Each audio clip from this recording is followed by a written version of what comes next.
Bonjour à tous et bienvenue sur cette vidéo consacrée à mes lectures manga. J'en ai 3 à vous présenter aujourd'hui. Allez, c'est parti. We got demons, demons stuck inside our blood. Yeah, we got drugs inside our heart. Yeah, we eat them to be free. Pour le tout premier, il m'a été demandé assez souvent, donc c'est Berserk de Kentaro Miura, paru aux éditions Glénat. Toujours en cours chez nous avec 39 tomes. Il existe un ou plusieurs animés consacrés donc à cette série. De quoi nous parle Berserk? En tout cas pour ce tome 2, il nous parle de Guts qui se trouve juste ici, qui est un guerrier solitaire, si on veut, puisqu'il est accompagné de Puck juste là. Puck qui est un elfe. Donc Guts et Puck arrivent dans une ville terrorisée par un comte qui fait régner la terreur dans sa ville. Il torture les gens, il les tue, donc c'est vraiment une crapule. Hein. Guts va très vite se rendre compte que ce comte n'est pas forcément humain, en tout cas pas totalement. Il va faire la connaissance d'un marchand qui lui a tout perdu à cause de ce fameux comte. Il les a torturés devant lui, il a torturé toute sa famille, il a torturé d'ailleurs ce pauvre homme. Et on va suivre donc Guts qui va combattre ce comte, en tout cas qui va tout faire pour le rétamer, pour le fracasser, pour ce que vous voulez, parce que de toute façon Berserk c'est très sanglant, c'est... Moi personnellement j'ai adoré la lecture de ce tome, puisqu'effectivement c'est différent, c'est dark, pour moi c'est de la dark fantasy, donc c'est vraiment quelque chose, voilà, là qui m'a bien plu quoi, Guts il m'a entraîné. C'était vraiment différent, là il n'y a pas de chichi, c'est directement je te rentre dans la tronche, allez c'est parti, je te fais la misère, que tu sois gentil, que tu sois méchant. Moi j'ai vraiment pris comme ça et j'ai vraiment apprécié ma lecture, donc c'est avec plaisir que je continuerai la suite. Par contre, public averti, hein, c'est bien marqué au tout début, hein, lecteur averti juste ici. Donc si vous êtes encore un peu jeune ou si vous n'aimez pas de sang, passez votre chemin parce que très clairement Berserk, ce serait peut-être pas fait pour vous pour le coup. Je vais vous montrer d'ailleurs, donc c'est au tout début hein, du tome 2, donc je vous spoil pas grand chose. Hein. La tête du démon, c'est parti. Ça donne envie d'en avoir une chez soi, hein.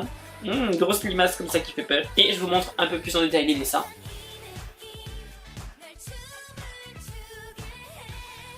Pour finir avec Berserk, même si effectivement Guts est un personnage assez solitaire, assez cassant par moments, moi perso je me suis bien attaché à lui et j'espère donc pouvoir continuer à le suivre encore pendant longtemps. En tout cas 39 tomes c'est déjà pas mal je trouve.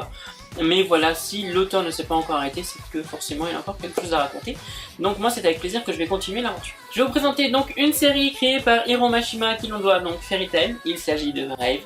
Série donc parue aux éditions Glénat qui est terminée en 35 tomes chez nous, comme au Japon d'ailleurs. Chaque fois que je dis ça, mais c'est toujours pareil. Je vous montre les dessins d'abord.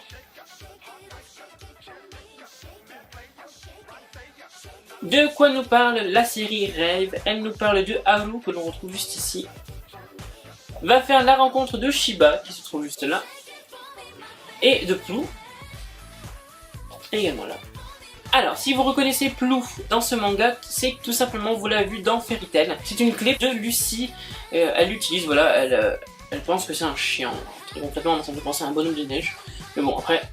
Elle pense que c'est un chien, d'ailleurs même là il pense que c'est un chien. Si vous n'avez pas encore commencé la série, je vous laisserai découvrir pourquoi. Donc Rêve nous parle donc de Haru qui fait la connaissance de Shiba et de Plou et sa vie va être totalement bouleversée.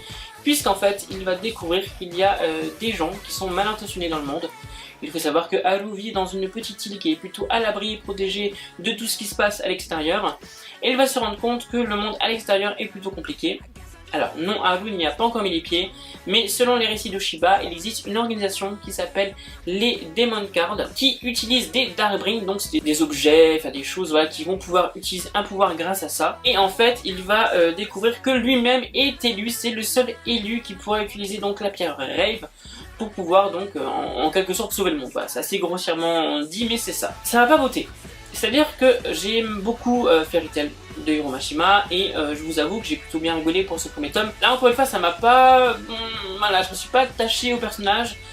Très concrètement je vais lire le tome 2 parce que à la fin de ce tome là j'ai quand même envie de savoir ce qui va se passer par la suite, mais si le tome 2 pour moi ne relève pas malheureusement le tome 1, je vais pas continuer.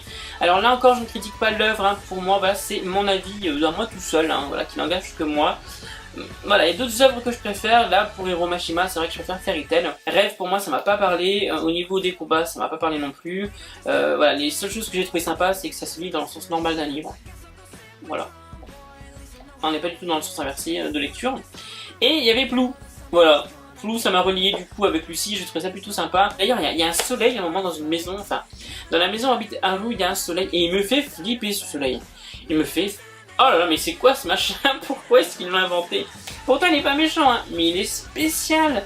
Ah, moi j'ai vu ça, je fais, oh là là, la vache, la violence, quoi. Mon dieu, mon dieu. Je sais pas d'ailleurs si c'est un soleil ou si c'est une fleur. On s'en fout. Tout ça pour dire que, voilà, si vous aimez les œuvres de Hiro Mashima, n'hésitez pas à tenter Rave, il me semble qu'il y a un anime d'ailleurs pour ça. Faites-vous un avis, hein, surtout c'est très important, regardez les dessins un peu plus en profondeur au niveau de Google, et faites-vous un avis sur l'histoire. Comme je vous l'ai dit, c'est un avis n'engage que moi. Pour le troisième manga, il s'agit donc de Love Story, c'est un yaoi, paru aux éditions Taifu Comics, que j'avais demandé donc aux éditions Taifu, et là, ça a été l'un, voire le meilleur yaoi que j'ai lu. C'est-à-dire en plus des mangas qui m'avaient été envoyés au niveau des yaoi et des yaoi que je lis, alors il y a des très bons yaoi. C'est-à-dire que moi j'aime bien quand les histoires d'amour sont plutôt lentes, donc voilà, j'en citerai pas mais il y en a pas mal hein, au niveau de ces yaoi là. J'en citerai pas parce que j'en ai pas dans la tête, hein, tout simplement, mais il y en a pas mal. Mais pour celui-là il est vraiment spécial. Alors, de quoi nous parle donc ce yaoi? Il nous parle de Yuji qui apprend... Alors Yuji qui apprend que Yamato, donc juste ici, est gay. C'est-à-dire qu'en fait, il surprend une conversation que Yamato a avec une copine à lui, en disant qu'il ne l'intéresse pas. Et en fait, il va quelque part être son soutien, ça va être un ami. C'est-à-dire que Yuji, qui se trouve juste ici, est hétéro, il a une copine. Et il n'y a pas d'histoire d'amour entre les deux. Donc c'est un ami hétéro qui va aider un ami gay, quelque part, à se retrouver, à pouvoir s'affirmer un peu plus, à le conseiller en tant qu'homme, puisqu'il ne faut pas oublier que Yuji est un homme. Et Yamato également, qu'il soit Yuji, c'est un homme, il veut se sentir entouré. Et justement, Yuji va apporter cette sécurité à Yamato. Et je trouve que cette histoire d'amitié, je précise, d'amitié, il n'y a aucune scène de sexe, il n'y a aucune histoire d'amour dans ce tome 1. Mais cette amitié est juste trop belle. Magnifique. Déjà, les dessins, j'ai adoré. Mais alors le tome, là, j'ai adoré. Le seul hic, c'est qu'on n'a pas la sortie du tome 2. Voilà, c'est le seul hic que je pourrais dire à ce manga. Mais alors, là, ce serait vraiment le numéro 1 au niveau de mes yaoi, quoi. J'ai oublié de dire qu'il s'agit d'un manga de Tagura Toru. Hein.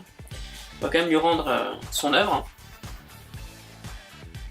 Il faut savoir que chaque chapitre de ce manga est consacré à une pensée d'un personnage. C'est-à-dire qu'on suit d'abord Yuji, comment est-ce qu'il voit Yamato. Donc Yuji, c'est le personnage qui est hétéro, qui a une copine. Comment est-ce qu'il apprend qu'Yamato est gay. Dans le deuxième chapitre, on suit donc Yamato, qui lui, bon voilà, essaie de réagir par rapport à ça. Dans le chapitre 3, on repart sur Yuji, donc c'est vraiment une manœuvre intéressante. Alors, on voit les deux personnages assez souvent, hein, je veux dire, c'est pas parce qu'on passe d'un personnage à l'autre qu'on ne voit pas le personnage. Non, non, c'est pas du tout ça. Mais, je sais pas comment expliquer, mais cette façon que Yuji a de supporter finalement, pas dans le sens, oh, je dois le supporter, non, non, dans le sens, être là pour lui, voilà. Lui faire comprendre qu'il n'est pas différent, lui faire comprendre également qu'il est là pour lui. J'ai trouvé ça super intéressant. J'en reviendrai presque à me rapprocher des œuvres comme Éclat d'âme ou Le mari de mon frère. C'est pas un yaoi parce qu'il y a de l'amour, c'est pas un yaoi parce qu'il y a du sexe entre hommes, non. C'est vraiment un yaoi parce que on parle effectivement d'homosexualité et on suit un personnage, l'un des personnages principaux qui est homosexuel, mais très clairement c'est beaucoup plus que ça. Là franchement, si vous ne connaissez pas les yaoi et si voilà, vous voulez vraiment aucune scène de sexe, ah mais foncez quoi. Là foncez parce que très clairement, ce yaoi vaut le coup. Moi pour moi c'était un coup de cœur, voilà. Assurément, il sera dans mes coups de cœur si je fais une vidéo à la fin de l'année. Parce que c'était non seulement une très bonne surprise, mais en plus de ça, une révélation. Je trouve juste ce manga magnifique, tout simplement. J'en ai à présent terminé donc avec cette vidéo consacrée à mes 3 lectures. Si vous avez déjà lu un de ces mangas, n'hésitez pas à me mettre en commentaire. Votre avis pour moi est important, j'aime qu'on débatte là-dessus. Si je vous ai donné envie de lire un de ces titres, n'hésitez pas également à me le dire, ça me ferait très plaisir. En attendant, on se retrouve très bientôt pour une nouvelle vidéo et je vous souhaite à tous une très bonne semaine ou un bon week-end. Tout dépend quand sortira la vidéo et je vous dis à très bientôt. Bye bye.